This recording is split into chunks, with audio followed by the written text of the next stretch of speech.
Hello, my name is Stuart. You might also know my last name, Armstrong, and I work at Oxford University. Now, why am I mentioning this? Well, because today most of these details are relatively unimportant. People might know me as Stuart, my friends would, and that's how I'd introduce myself as. But go back a few hundred years, and those unimportant details become vitally important.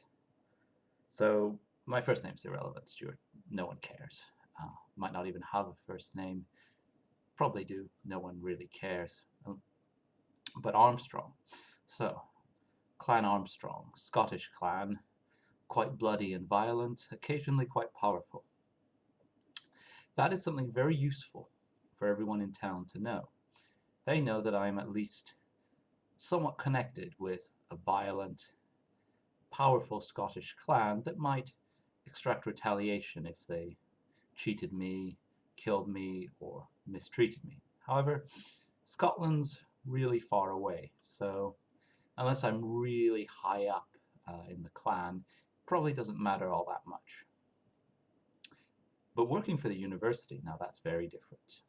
Not a professor, not a student, but the university has had a huge status and power in Oxford. So if someone messes with me, then the university will come down on them. It might also make me an enemy.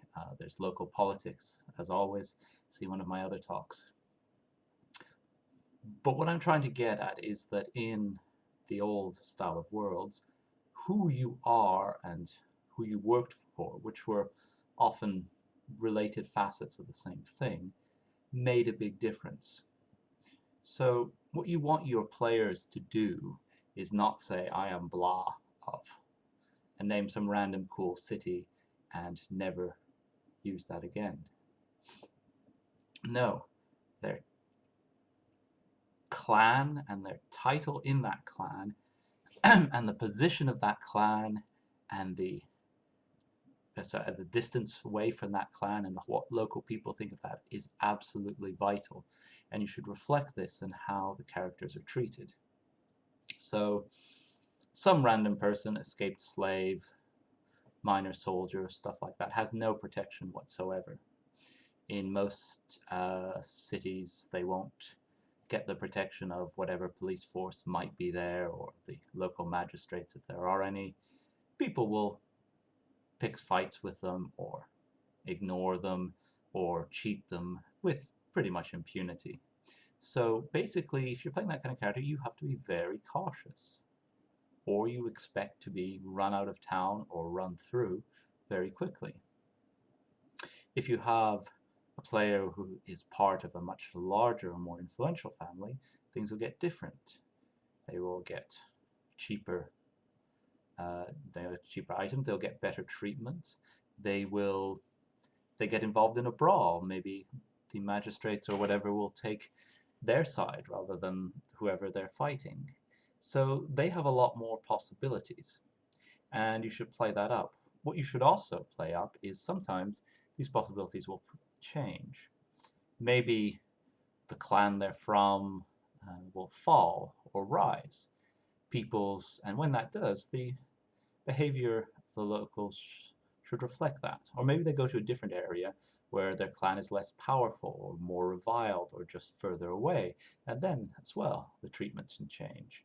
Even if you sort of are pretty much from a tiny little village, and are pretty much ignored everywhere, if you go back to that tiny little village, you'll be the influential one. You'll be the one who knows stuff and the one that gets a modicum of respect. Also important, not just the clan that you're part of or the group, but the distance away it's from. And the distance away is how high are you? Are you a Norman foot soldier, or are you the heir to the Duchy of Normandy? You're going to get very different reactions from those two.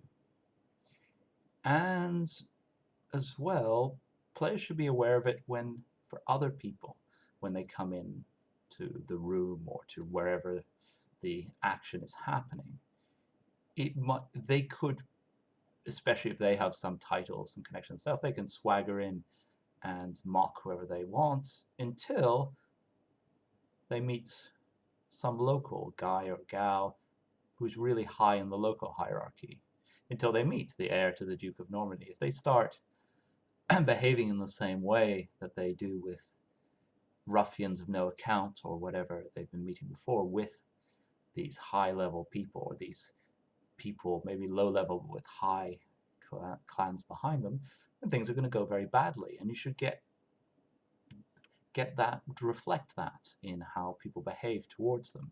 Now, maybe killing them for minor fractions or for getting into a fight is extreme, but you could perfectly well have everyone in the town, none of the innkeepers except to have them in, and maybe they're forced to go out of town to a tiny little place that'll overcharge them 3 times, as it's the only place that'll let them in after they've burnt their reputation against someone of a higher status than they are. Though ultra high status is not always positive. That's also something to bear in mind.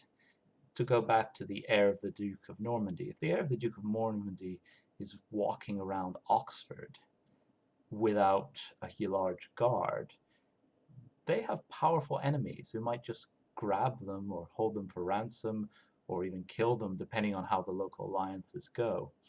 More importantly, especially if you're managing money in your game, it's probably a lot harder to get a loan if you're really powerful, because if you're really powerful, people know that you won't have to repay the loan, or you might get charged higher interest or get asked for a higher security. So maybe people will be fawning on you and offering you wonderful deals, or to come to my place and patronize it and stuff like that, but pay in advance, sir. So again, play with that. Play with the status game and how it connects. Nowadays, the status game is very much connected with who you are, maybe a bit your position and how much money you make. But then the status game is connected with clan, who you're working for. So even if you have no clan, if you're working for the right group, like if the runaway slave joins the army, then maybe they're a soldier of no account, but they're part of this army, this group, which will come down on those who cheat them or cheat them too much. So again, status differentials, play with this, especially play with status differentials that are different from what we're used to. So play up the clan thing, play up the job thing. Don't play up the money thing too much, because everyone knows that money brings status and it's kind of boring, and so it's much more interesting to be in an area where it doesn't. Or if you want, you can kind of even play with that.